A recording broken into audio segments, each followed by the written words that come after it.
police for such a small protest? Yeah. Why?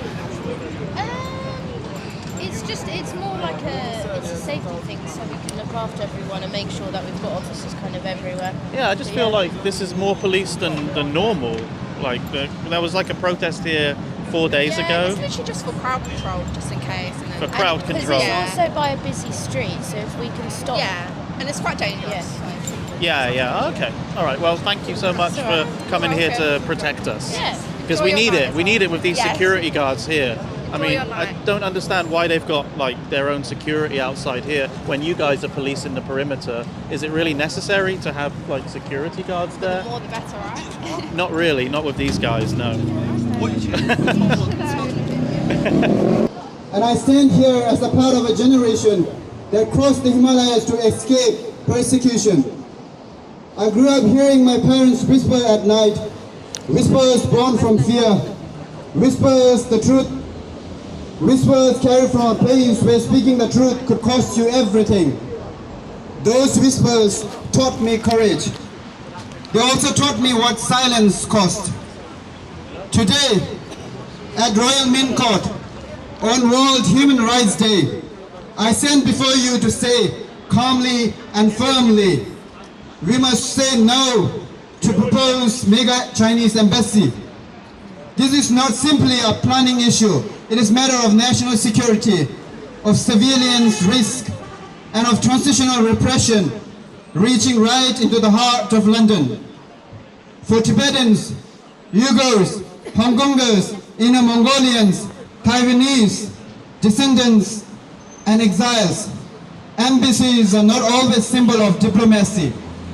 Too often they are instruments of pressure, of monitoring, even intimidation. And we know this, we live it. Some of us still receive phone calls warning to stay quiet, even here in a free country. Recently, the government delayed approval of this mega embassy yet again, pushing the decision into next year because the concerns are serious, real, and unresolved. That delay is not an inconvenience, it is a warning, a moment to pause and think and choose wisely. And today, 10 December, matters deeply. Human Rights Day marks the adoption of Universal Declaration of Human Rights in 1948, a promise that every human being, wherever they came from, deserves dignity, safety, and the freedom to speak without fear. The issues before us today are not separate from that promise. They are a test of it.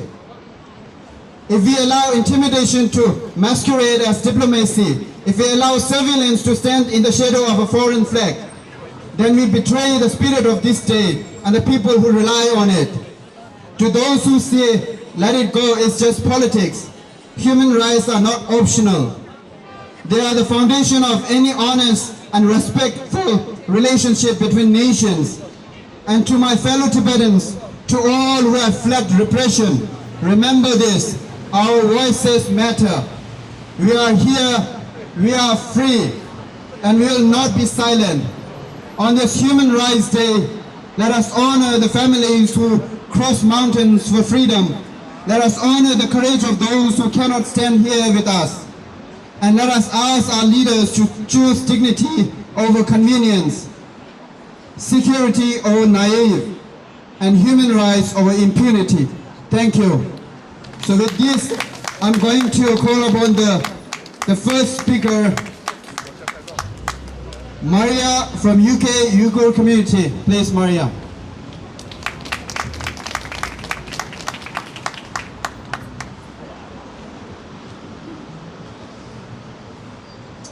Hello everyone, brothers, sisters, friends and allies. Today on human rights, we stand together to affirm a simple truth. Human rights are universal, indivisible and non-negotiable. They do not belong only to those with power, will or political influence. They belong to everyone. Yet for the Uyghur people, these rights have been brutally stripped away. We gather today at Royal Mint Court not by coincidence, but by responsibility. This location has been proposed for a new Chinese super embassy, one of the largest diplomatic compounds in Europe. On a day dedicated to human rights, this matters profoundly. For years now, overwhelming evidence has emerged from survivors, because the government seeking to expand its presence here is the same government responsible for what amounts to genocide against Uyghur people. For years now, overwhelming evidence has emerged from survivors' testimonies, satellite imagery, leaked government documents, and academic research. Over 1 million Uyghurs and other minorities have been arbitrarily detained in what China calls vocational training centers, but which are in reality mass internment camps. Inside these camps, detainees have reported torture, sexual violence, forced political indoctrination, and psychological abuse. Uyghur women have been subjected to forced sterilization and abortion, leading to dramatic drops in birth rates in Uyghur regions. Families are torn apart, children placed in state institutions, religious practice criminalized. An entire community placed under high-tech civilians designed to erase identity itself. These are not allegations made lightly. On December the 9th, in 2021, the Independent Uyghur Tribunal in London, the anniversary was yesterday, delivered, which was chaired by Sir Geoffrey Nice, KC, delivered a clear and historic verdict. After hearing testimony from dozens of witnesses and examining extensive evidence, the tribunal concluded beyond reasonable doubt that China has committed crimes against humanity, including imprisonment, enslavement, torture, rape, and enforced sterilization, and that the Chinese government is responsible for genocide against Uyghur people, especially from measures intended to prevent birth. This was not a political statement, it was a legal judgment based on evidence following international legal standards. So we must ask, what does it say if despite this verdict, despite the suffering of millions, the UK allows the Chinese government to build a massive new embassy here at Royal Mint Court? If this embassy is approved, the consequences will be real and dangerous. It would send a chilling message to victims of genocide that justice can wait, but trade cannot. It would embolden a regime already known for harassing and civilian diaspora communities abroad, including Uyghurs, Tibetans, Hong Kongers, and Chinese dissidents living in the UK. Many already live in fear for their families back home, and fear of being watched even here. It would undermine Britain's credibility as a defender of human rights and weaken international efforts to hold perpetrators accountable under the Genocide Convention, to which the UK is a signatory. Royal Mint Court has therefore become more than a proposed development site. It has become a moral test. On human rights, we call on the UK government and local authority to choose justice over convenience and principle over pressure. We call for recognition of the Uyghur genocide in policy and actions, not just words. Protection for Uyghurs and other at-risk diaspora communities in the UK. Accountability for crimes against humanity. And a clear message that those responsible for genocide will not be rewarded with expanded influence. To everyone standing here today, your solidarity gives hope to those who have been silenced. Your presence tells survivors they are not forgotten. Thank you. Free East Turkestan! Free East Turkestan! Free East Turkestan! Free East Turkestan! Free Tibet! Free Tibet! Free Tibet! Free Tibet! Free Hong Kong! Free Hong Kong! Free Hong Kong! Free Hong Kong! Free China! Free China! For this tragedy, we are sad and we are angry. We feel deep sorrow for those who lost their loved ones in the fire. We are outraged for the reason this fatal disaster happened.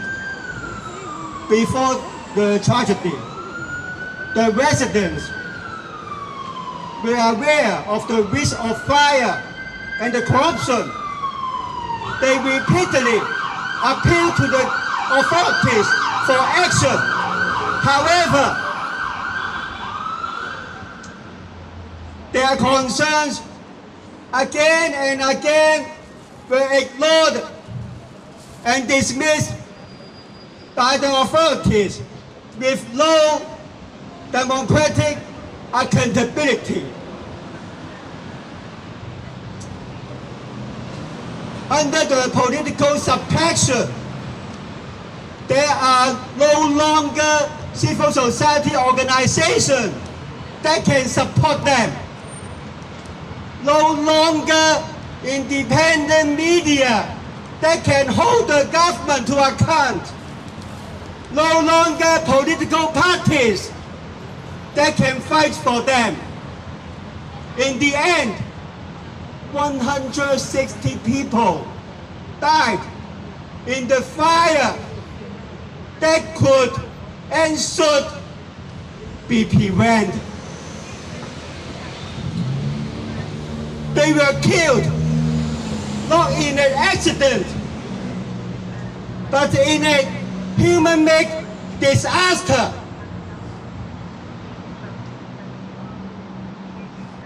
Yet to this day, no single official has been held accountable. Instead, the student, the activists were arrested by the National Security Police simply for pointing out the problems and asking for the independent investigation.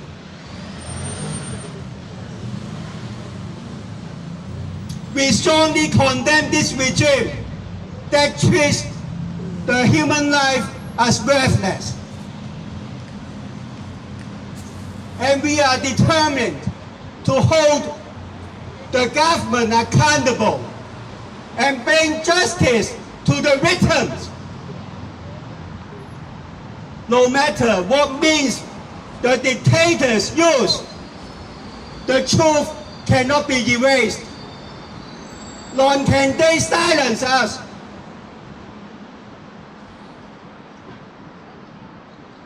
We will continue to fight for the truth. We will not forget. About the same time, 3 years ago, the lives were lost in the Urumqi fire in Xinjiang, caused by the zero-COVID policy that disregards the human life. We will not forget the children were buried under rubble in the 2008 Wenchuan earthquake, where the corruption led to the substandard school buildings. We will not forget countless workers were killed in the industrial accidents because the government officials accept the bribes to loosen the safety regulation. Let's remember all lives claimed by the greed and corrupt dictatorship and continue our struggle for the dignity and safety of the living. On this International Human Rights Day, we once again urge the British government to reject the building of Mega China Embassy. That is not only about the building only, that is about our freedom and safety.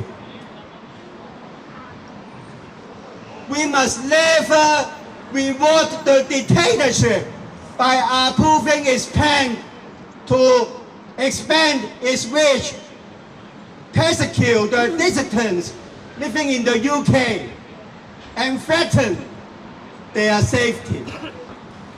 We must never legitimize the ongoing transnational repression that silence the people by means of fear. We will continue our struggle until the end.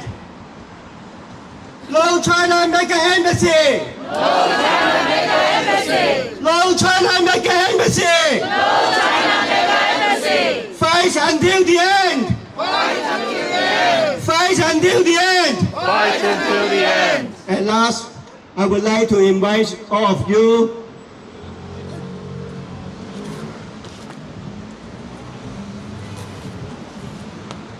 to hold a poster to ask for the release of the political prisoners. They are political prisoners from Hong Kong, from China, from different parts of China. They were charged, they were arrested only because they demand freedom and democracy. Let's not forget them.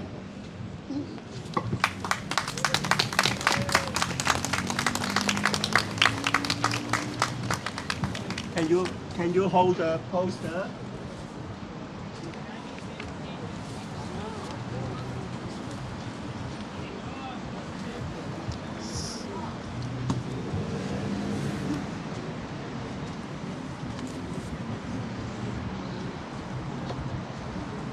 Among those political prisoners, I would like especially mention my close comrade, Brother Li Cheyan and Sister Zhao Hangtong.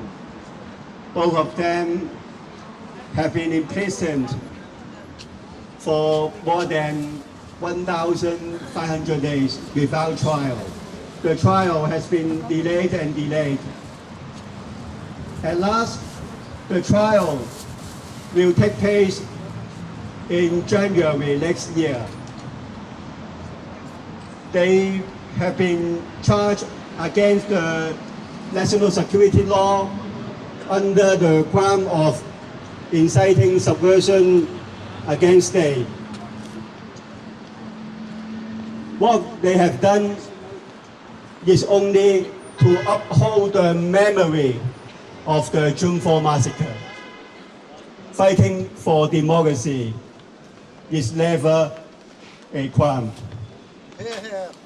Release Zhao Hangtong! Release Zhao Hangtong! Release Li Cheyan! Release Li Cheyan! Release all political prisoners! Release all political prisoners! Release Zhao Hangtong! Thank you, Christopher. Up next, I want to call Quinzel, student for Free Tibet, London chapter. And in his speech, he accepted that it was on behalf of the 6 million Tibetans inside of Tibet. Those who have suffered so much and yet can still continue to suffer. In this speech, he said, no matter what part of the world we come from, we're all basically the same human beings. We all seek happiness and we all try to avoid suffering. All of us human beings want freedom and try to seek to determine our own destiny as individuals and as peoples. And we continue to come together with one reason, to fight China's oppression, to build a better world, and determine our own destiny. Now, with his 90th birthday this year, his message continues to resonate. And every single one of us showing up today is a testament of China's failure to eradicate us. And as we know, China is now trying to build this massive, huge mega embassy right here in central London, right above the fiber optic networks. And we know what this means. It means more surveillance, more repression, yet another attempt by the CCP to extend its control far beyond its borders. And to me, it's ridiculous. Not only because it endangers us, as so many of us are here British citizens, but it also endangers the heart of Britain's democracy itself. Because we remember how in 2022, we saw how China had illegal police stations all across the world, including here in the UK, including in London and Glasgow, to monitor and intimidate dissidents. Our communities know the reality, and this super embassy only deepens our fears. And the UK government has delayed its decision until 20th of January. But we will not stand by quietly. While China expands its influence abroad, we also know that the repression inside of Tibet only grows deeper. And that's why today I want to stand still with Anya Sena, a nomad, but also a Tibetan hero. He was a grassroots community leader and did everything what he could to fight corruption and protect the Tibetan plateau. What he deserved was freedom. What he got was prison. He was supposed to be released last September, yet China has extended his sentence to February. But still, his courage continues to live on, even behind bars. His suffering reminds us of the countless Tibetans who cannot speak freely, who cannot gather, who cannot protest here like us, yet whose spirit remains unbroken. Even if the face of all of this suppression by China, trying to break us down, all our communities, I see something powerful, and that is our unity within our communities. Our youth, across the world right now, from New York to Amsterdam, from Tokyo to Berlin, Tibetan youth are organizing, leading, and refusing to be silent. And here in London, I see the same strength. I see the same resilience. It is a testament to the power of community, to the belief that even when the world tries to forget Tibet, a new generation will make sure it is never forgotten. And that is why, despite everything China tries to do, we are still here, because we are carried by generations before us and by the generations rising now. Tibetans, Uyghurs, Mongolians, Hong Kongers, pro-democratic activists, today we stand together in solidarity and in truth. We stand together to say that we cannot be erased. Our identity cannot be erased. Our resilience cannot be erased, and our resistance cannot be erased. Wherever we are in the world, our pain may connect us, but so does our courage. With His Holiness turning 90 this year, his message feels more urgent than ever. Compassion, freedom, and the right of all peoples to shape their own destiny. So we may we honor his message not only in our words, but also in our actions. May we continue to resist every single day until justice comes.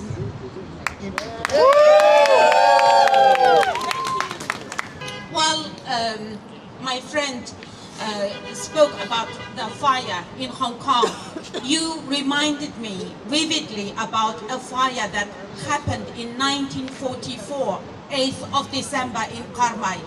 325 people died in a theater they called the Friendship Theater. 288 were children aged from 7 to 14. They were gathered there, they were taken from schools to perform for leaders who visited Carmel. So when the fire broke out, what happened was the children were told, 领导先走. The leaders must live first. And hardly any leader died. 288 children lost their lives. That was in 1944. Therefore, it resonates. This is not like single incident. This kind of incidents, this kind of accidents, man-made disasters happen all the time. Therefore, we shouldn't really take this as if normal. We must speak out, and we must really demand justice for those who died. It's not accidental death. This is man-made disaster under the CCP. Thank you.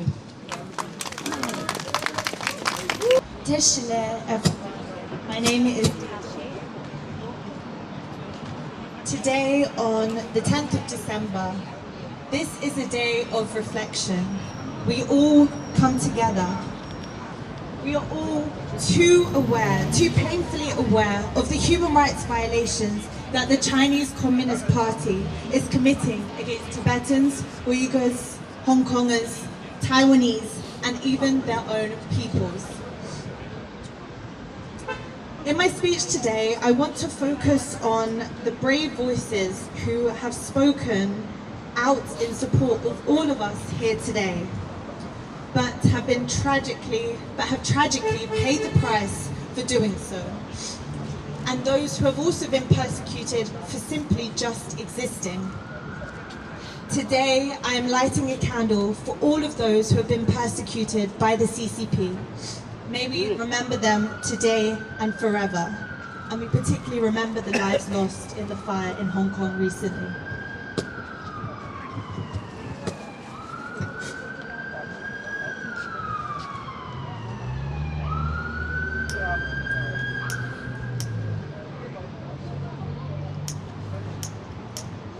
Maybe it's a bit windy.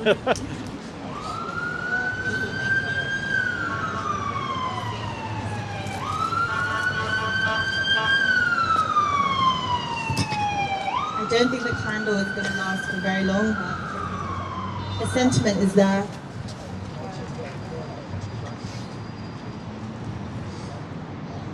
A figure who was persecuted for simply existing is the 11th Panchen Lama, a key religious figure in Tibetan Buddhism, who at the age of 6 was kidnapped in 1995. Now this is 30 years ago, and we still don't know the whereabouts of the Panchen Lama, making him the youngest political prisoner in the world. Another religious figure whose message was of just peace and compassion was Tulku Hunka Rinpoche, who earlier this year died under suspicious circumstances following his unjust arrest by Vietnamese authorities. This case also highlights the strengthened web of China's transnational repression. This web will only increase in its strength and power should this building become the Chinese mega embassy. We must also remember Anya Singda, who Kun Seo mentioned earlier, a Tibetan environmental defender and community leader who was detained on fabricated charges of gathering people to disturb